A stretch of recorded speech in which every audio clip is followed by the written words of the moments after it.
You're listening to Entrepreneur Encounter, the podcast where soft skills meet real talk for creative business owners who are building with purpose. I'm Dana, a Pinterest marketing strategist and agency owner helping wedding pros and creative entrepreneurs get seen without burning out. And I'm Sarah, a business and team strategist who helps small teams and podcasters communicate clearly, lead with empathy, and grow sustainably. Together, we're unpacking the messy, meaningful side of entrepreneurship, from boundaries to burnout, leadership to listening, so you can build a business that actually fits your life. So you sit down to work on something that actually matters, like this podcast. Yes. A strategy decision, a creative project, something that moves the needle. And before you get 5 minutes in, something else lands in your lap. And this could be anything from a client question, a team issue, if you have tiny humans, children issue, if you work from home like some of us do, a process that breaks down, a decision that somehow only you can make. And by the end of the day, you solved 12 problems that weren't on your list. So yes, you were productive and you got things done, but the one thing you actually needed to do and think through is still waiting there, looming over your head. How crazy is that? Like, that happens so often. You get so sidetracked and then you wonder what you're even doing and if you can even get we're initially supposed to do to get done. And this is one of the most common and most draining experience in, owning your business. Everything feels urgent. Everything feels like it's all yours to carry. And it's that mental load of being the person everyone brings their problems to. It could be exhausting. I mean, even in your personal life, it feels good to be the go-to person, but sometimes it can be really exhausting. It's like, I need to catch my breath right now. But here's what most people don't realize. The reason why everything feels like your problem, it's not because you have too many problems. It's because of how problems are being defined or escalated and how they're being solved in your business. I was thinking the same thing. Like, I love being the person that you feel like you can count on and, bring your problems to if you have no one else. Like, I love doing that for people, but it is equally exhausting when it feels like, well, who's going to take my problems when I can't get my own list done because I'm doing everybody else's? So Exactly. Today we are talking about that sort of thing, and it's all about critical thinking and problem solving for leaders, what that actually means to think clearly under pressure, how to stop being the problem in your own business, and how to build a culture where problems get solved at the right level instead of everything having to come through you. We're taking you out of the bottleneck. So whether you have a team or you're running solo, this episode is going to change how you look at the problems landing on your plate every single day. And if this is already the kind of conversation you want more of, we have a free gift for you. It's called the 20-minute clarity map, a quick, practical tool that will help you set meaningful priorities and the soft skills to make them happen. Inside this guide or this map, you will learn how to pick 3 goals that will make the biggest impact, pair each goal with a soft skill to boost follow through, define simple, realistic actions you can actually complete, and then we will show you how to stay consistent without burning out.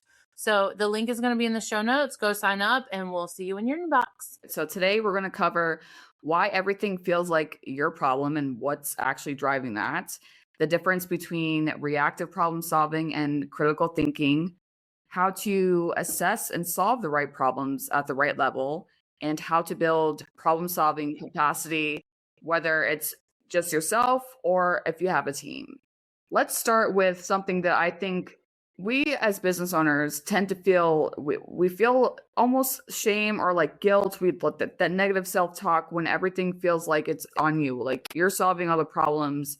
And in that case, if you're solving a lot of the problems, it must mean that something is wrong. It's not necessarily how you probably set things up, but more often it's not about the setup, it's about the pattern that makes sense when you're starting out. And oftentimes what you built in the beginning is going to stop serving you because as you grow, your business grows. So you have to kind of look at the patterns to see how internally everything is going on with yourself and with if you have a team, with your team. And the first step is understanding why this pattern exists before you try to fix it. You mentioned something that I want to point out too, is like you built it so you know best in the early days of your business. You are the system. Most of us, very few of us start with a team. We start solo and then we expand and grow. And so in the very beginning, you made literally every single decision because you were the literal only one who could do so. There was no one else. And that made sense at the time, but that habit often outlasts the necessity because as you grow your team, and if you don't start navigating who handles what or who is responsible for what, your team will continue to learn to bring everything to you. So, because if you've historically had the answer, solved the problem, or made the call, the people around you have learned that that's just how things work in your business ethos. They're not being lazy, they're just following the pattern that you established, most likely subconsciously, without a clear framework for what kinds of problems require your involvement. Everything will rise to the top, and that's where you become the bottleneck. People will default to bringing you things rather than solving them because there's no defined alternative. This is where I will shout out a very important piece in any business is having those SOPs, standard operating procedures, especially for solopreneurs who are escalating and growing. That dynamic, it helps you start filtering out problems, whether it's your own problems or your team's problems. What actually needs a decision right now? What can wait? What doesn't need solving at all? And everything will start to feel, it keeps everything from feeling equally urgent and equally yours because you have taken the time to write out these procedures, to keep things up to date, and delegate the responsibility to someone else. There is a hidden cost, and every problem that lands on your plate that didn't need to is a withdrawal or a energy thief from your most limited resource, and that's your focused thinking time. And while it doesn't seem like a big accumulation, over time it is, because I will say from a personal standpoint, me switching from task to task to task to task to task, if I do that too often, I will lose all focus completely, and I will have to completely get up from my desk, walk away, go do something else, stand outside for a few minutes if the weather is nice, or go in the kitchen and do something physical, do the dishes or do the laundry, something physical to idly get my mind back into, okay, I'm ready to sit down and be a leader of my business. So the accumulation of these small unnecessary tasks is one of the biggest strains in leadership because it just robs you of your capacity. Yes, that lovely thing of time, it's it goes by so fast. And then when you're trying to make all these decisions and you're trying to figure out what the next thing to do, and now you don't want to do anything anymore because your brain is taking up all those questions, and now you're drained and you just were like, okay, I'm going to close my laptop for the day. I'm done. I don't want to do this anymore. Let's take a break. That is accurate. Yeah. No, for sure. It sure definitely is. Especially, I remember there were times when if I had multiple calls in a day, I would not be able to focus on tasks anymore. If I had, if we recorded an episode and I had a client meeting and I had to meet with a team member from another client and my brain was mush, I'm not doing any tasks that day. So every time I would write out all my things that I had to do for the day, playing out, and I looked at it, I'm like, okay, I have 3 calls today. I'm not doing anything else today. That is it. That is it. I think that starts with the awareness of what's happening, and that's kind of leads us into the next major thing is let's talk about the difference between reactive problem solving and critical thinking, because I think this is where a lot of leaders get stuck without realizing it. You learned if I have 3 calls, nothing else is getting done. That was critical thinking in real life. Reactive problem solving is, I think, what most of us do most of the time. And something comes up, we address it, we move on. It feels productive, it feels busy, but it's actually keeping us in a cycle that is very difficult to get off of. Critical thinking is actually very different. It's slower, more intentional, and it asks different questions, which then leads to different results. And it's what separates leaders who are constantly reacting from leaders who are actually building something long term. So reactive problem solving asks, what's the fix? It's focused on the immediate issue. Get it resolved, get back to work fast, efficient, and often incomplete because it addresses the symptom without the root cause. Critical thinking asks, why did this happen? And what does it tell me? You're looking at everything as a bird's eye view. You're looking for patterns. You're asking whether this one-time issue or a signal of something systematic. It takes longer in the moment, but saves enormous time in the long run. So just when I was talking about knowing the fact that if I'm having 3 calls that day, then I'm not going to do anything else. I can't do that. So whatever works for you, however you want to plan out your day, just making sure that you're able to, get what you need to get done, but not to overwhelm yourself and be at full capacity. The firefighting trap, everybody's constantly putting out fires. Somebody did this, somebody did that, nothing's getting done. When you're always in reactive mode, you never have the mental space for critical thinking. And without critical thinking, the same fires keep coming back. Reactive problem solving without critical thinking is it's a loop. It's not going, and it's not a fun loop to be in. I think in that loop, especially if you're learning to do this with expanding your team, and this is important for me as I'm training my son to help me in my business. Here's what I'm learning critical thinking actually looks like in real practice. And I kind of touched on this before, but it's pausing before solving and asking, is this the real problem? Or is this a symptom of something else? And separating the urgent from the important before deciding where to put your energy. So I do ask a lot of questions. I have my son test a bunch of different things so that he's learning how to answer stuff on his own. Hey, does this look good?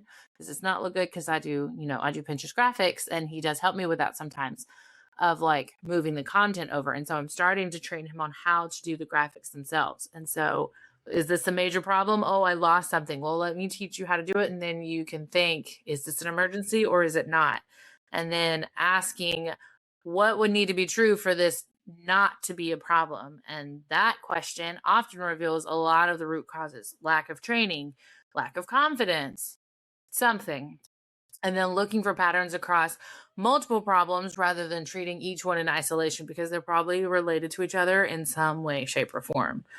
The questions that shift you from reactive to critical include, what's the underlying cause here, not just the trigger?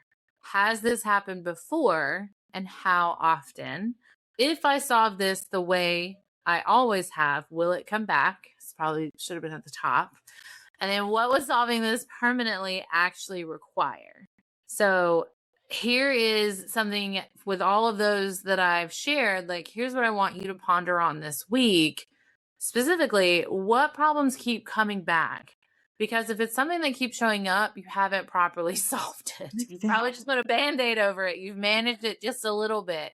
And that's the difference. Are you pausing long enough to ask these questions, to look at it from multiple different angles so you can solve it 100% so it doesn't continue to come back to you or stops being a problem at all? Yeah, just get rid of those problems. I hate problems. No, I'm just kidding. No problems ever. Never. I mean, we're going to all face, it's going to happen. No matter what you're doing in your professional life, in your personal life, no matter what you're doing, something's going to come up and you have to use your brain to figure out what the next step is. And if you're unsure what that next step is, ask somebody, have a conversation with somebody that you trust, and just word vomit and just kind of like figure out like what to do. So let's get practical, because knowing that you should think more critically is one thing. Actually filtering your problems and deciding where your energy goes is another. So let's talk about how to assess what actually deserves your attention and how to create a structure when problems get solved at the right level, whether that's by you, if you have a team, or no one at all. Not every problem deserves a solution. Some things that feel like problems are actually just friction, the normal expected difficulty of doing something that matters. before you solve anything, you can ask, does this actually need to be fixed or does it need to be tolerated? So there's like this 3-level filter. You solve it yourself right now. So that's level 1. There's a true emergency decisions only you can make, things with real immediate consequences. Level 2, you solve it with input or delegate it. Decisions that require judgment at your hands. This is where coaching your team, talking with the people that you're working with, talking with your clients to bring solutions, not just problems that become critical. And level 3, don't solve it at all. Problems that will resolve on their own, decisions that don't actually matter, issues that exist because of a system gap. Fix the system, not the symptom. If you have a team, you want to teach your team to bring you solutions, not just problems.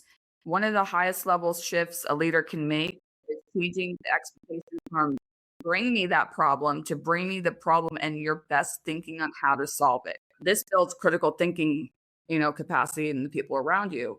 I know that for me, at least, like if I'm having a problem, I tend to overthink it. And if I come to somebody, talk to Dana, talk to my husband, whomever, I'm like, okay, I'm having this problem. But then when I start to like talk it out loud, I'm like, oh, wait, I solved it myself. Like, I understand it. That's how I feel like when you're talking about like, don't solve it. Cause it's not necessarily like an emergency, but it's just something that you need to get out of your head, something that you just need to vomit and talk about it.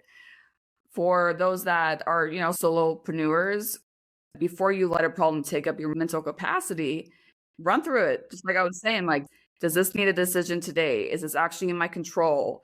Is solving this best use of my thinking right now? Most problems that feel urgent are not urgent. Again, just have a conversation with somebody that you trust and just get everything out of your head.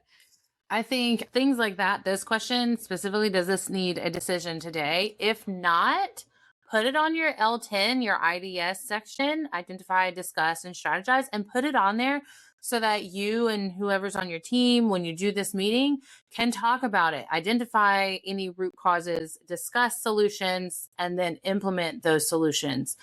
If it is urgent, then you have channels for that. But most of the time, you just need to be aware, and then to calm or to alleviate the mental space, like you're delegating it to tomorrow, you're delegating it to your next meeting. Or if you are able to delegate to a whole nother human, do that too. But again, solopreneur. So delegate it to a time when you can give it your full attention, whether that's your weekly L10 or you have a CEO day once a week. I do that. So I have a weekly L10 meeting with myself on Mondays. And then I have my CEO day where I don't do any client work and I'm only building or revising something internally in my business.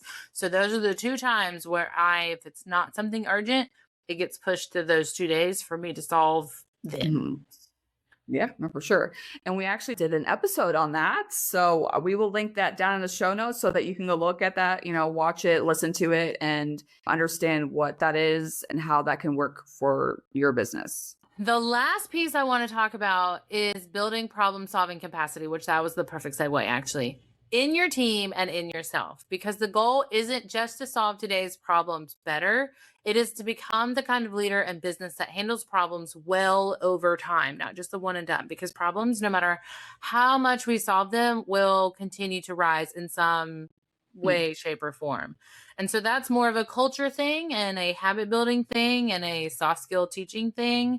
And that all starts with you because you are the head of the company. You are the head of the brand. And so everything flows down from you. And so how you utilize your soft skills and how you amplify your critical thinking muscle, then you narrate your thinking and you're teaching them or you're modeling the correct way how to handle critical thinking and problem solving. So here's as you narrate, it's here's what I'm seeing. Here's what I'm questioning. Here's how I'm deciding. And this will teach people how to think, not just what to do.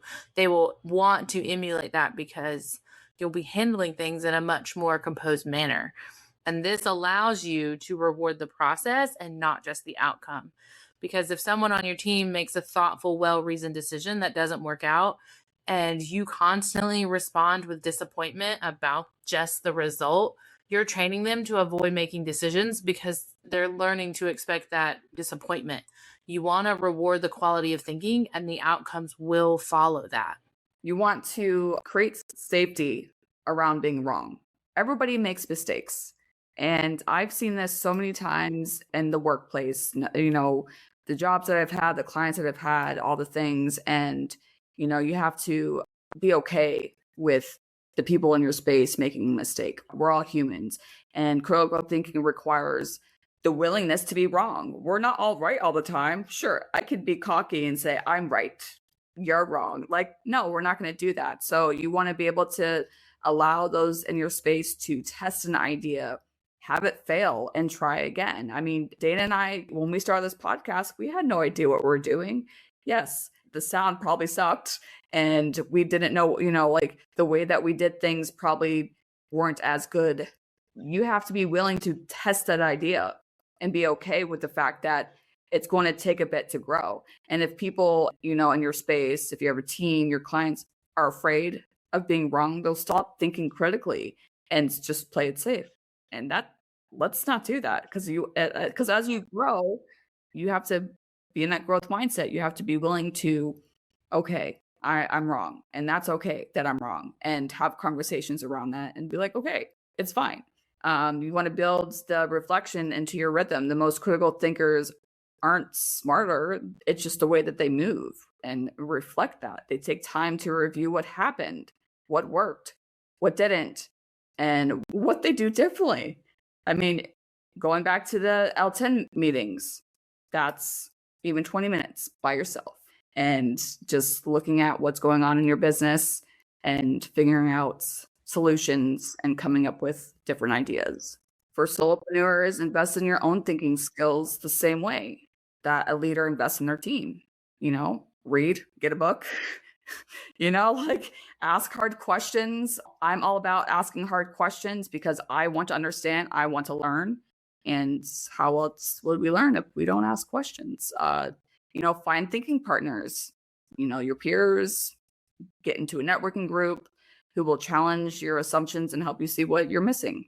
I think that is probably my favorite because I know I've said it numerous times that community is so important and is going to help you succeed the most. So I have a weekly mastermind group that I go to through my co-working space, and we constantly challenge assumptions and help each other see what's missing. We also celebrate the things that, like, the process, not just the outcome. Like, we celebrate the whole journey, the good, bad, and the ugly of being entrepreneurs. And that's something that I have learned, is that the businesses that handle problems best aren't the ones with the fewest problems. We all have a plethora of problems, and anyway, in personally and professionally. But they're the ones that have built the capacity in their people, in their systems, and in their leadership style to think clearly under pressure. And that capacity is built on purpose, not by accident. Anyone in our group will tell you nothing happens by accident. If I wake up tomorrow and I have just landed a 6-figure contract, that was not by accident. Someone did not accidentally stumble upon my stuff. That is years. I'm not even going to say months. That is years of consistent and disciplined action of me putting in the work, posting on, you know, sharing on social media, connecting with people in real life, pitching myself to talk to other people, like in leaderships, and hosting my own master classes. That's me consistently and disciplined, asking hard questions, looking at things, solving problems, but building the structure, the systems that will keep those problems from repeating, and growing that way. There's nothing by accident. It is how we built things and continuously keep that momentum going through these critical thinking and problem solving mindsets. Here's what we want you to take away from today's episode. Everything feeling like your problem is a pattern, and patterns can be changed. Reactive problem solving keeps fires from spreading. Critical thinking keeps them from starting. So we don't have to constantly put out fires. Let's not do that. Not every problem deserves your energy. Filter it out, solve it second. I mean, seriously, not every problem deserves your energy. Think about your own capacity. Building problem-solving capacity in yourself and your team, if you have one, is one of the highest leverage investments you can make as a leader. So this week's challenge, if you made it this far in the episode, is to pick one recurring problem in your business, something that you have noticed keeps coming back. And instead of trying to solve it the same way you always have, we want you to sit with it and really pause to understand it, not just the trigger, but everything else. Ask what's actually causing it. Ask what solving it permanently would genuinely require of you. And you might be surprised what you find when you stop reacting and taking the time to start thinking and solve permanently. We thank you all for being here today. If this episode resonated with you, share it with another business owner who's in the thick of it right now. Sometimes the most helpful thing is a framework that makes the chaos make sense. And if you've been listening and something has shifted for you, we love to hear about it. You can leave us a comment down below if you're watching. Leave us, send us a message. It means more than you know. And as always, all of our information is in the show notes. Until next time. You can now follow us on LinkedIn at Entrepreneur Encounter. Thanks for spending time with us today. If something in this episode gave you a fresh perspective, share it with a friend or send us a DM. We love hearing how these conversations land with you. And if you're curious about how soft skills can support your next season of growth, we each have more resources to share. You can find Dana on Instagram at danas.desk.nc for Pinterest strategy and intentional marketing. And Sarah at Rembert for team development, business leadership, and podcast support. Until next time, keep leading with purpose and growing with intention.